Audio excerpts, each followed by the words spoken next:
Alors c'est une réalité, mais dans un premier temps, je voulais déjà vous signaler que le logement est le premier poste de dépense des Français et qu'aujourd'hui, vous avez seulement 58% des Français qui sont propriétaires de leur logement, contrairement par exemple à 75% des Espagnols. Alors aujourd'hui, il faut distinguer trois marchés dans le domaine de l'immobilier. Vous avez déjà donc le marché du neuf. La réelle difficulté aujourd'hui des constructeurs, c'est déjà de trouver du foncier. Quand ils trouvent du foncier, il est cher. De réelles difficultés, bien évidemment, à obtenir les permis compte tenu de l'ensemble des contraintes et des délais. Et des emprunteurs, des preneurs qui ont aujourd'hui, eux également, de réelles difficultés à obtenir des prêts bancaires. Vous avez ensuite le marché de l'ancien, on en discutera certainement tout à l'heure, mais sur 2023, c'est entre 15 et 20% de transactions en moins par rapport à la même période sur 2022. Et enfin, le marché locatif. Il se passe quoi avec le marché locatif? De moins en moins, vous l'avez compris, de construction neuve, donc de moins en moins d'offres. Des locataires qui du coup restent beaucoup plus longtemps dans leur logement, donc moins de turnover, moins de logements à proposer. Résultat des courses, une demande de plus en plus forte pour une offre de plus en plus faible. Alors, le principal frein aujourd'hui à l'accession à la propriété est bien évidemment l'accès au financement. Les explications sont relativement simples. Face à l'inflation, vous avez un gouverneur de la Banque de France qui refuse de baisser les taux et des banques qui, bien évidemment, sont obligées d'augmenter leurs taux avec, ne l'oublions pas, dorénavant une seule règle d'or pour l'obtention d'un financement, ne pas dépasser, quel que soit l'emprunteur, 35% de son endettement. Alors, pour symboliser, si vous voulez, cette difficulté à obtenir aujourd'hui un prêt, à emprunter de l'argent auprès des banques, prenons deux exemples concrets. Rappelons-nous en 2022, possibilité d'emprunter un taux de 2%. Prenons le cas d'un ménage qui a une capacité d'endettement de 1 500 €. En 2022, avec 2% d'emprunt, ce couple pouvait emprunter jusqu'à 354 000 €.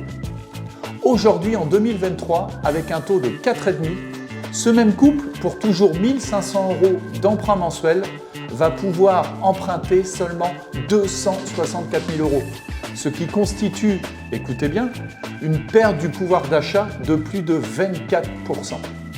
Deuxième exemple très concret, si j'empruntais 350 000 € en 2022, le coût total en intérêt était de 95 000 € à la fin de mon emprunt bancaire. En 2023 et plus précisément à aujourd'hui, en juillet 2023, si j'emprunte 350 000 €, c'est-à-dire le même montant, le coût total des intérêts d'emprunt est de 240 000 €. C'est-à-dire que le prêt va me coûter 2,5 fois plus cher que l'année dernière.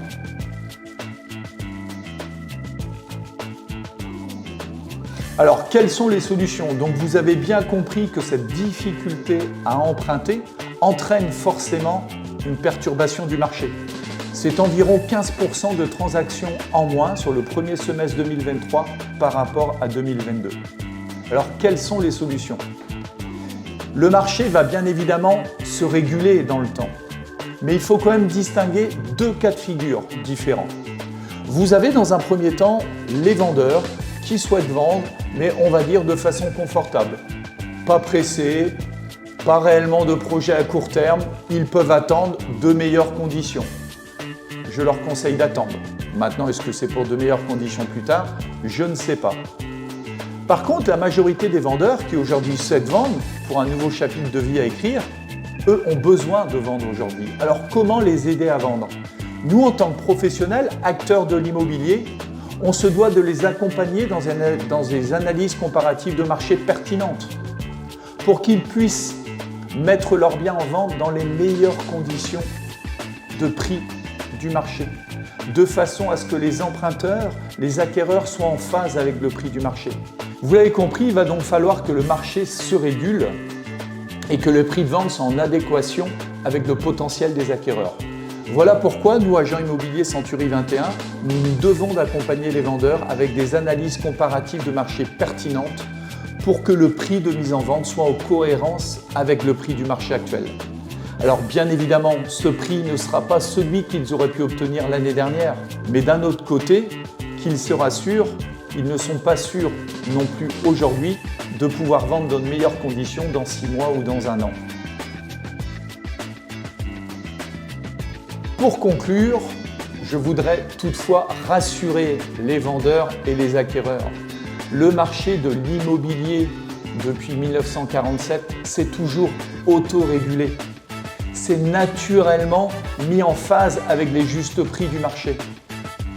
Toutefois, pour aider les vendeurs dans leur projet de vie, nous devons d'accélérer cette régulation naturelle par un accompagnement et une analyse comparative de marché qui leur permettent de faire aboutir à court terme leur projet.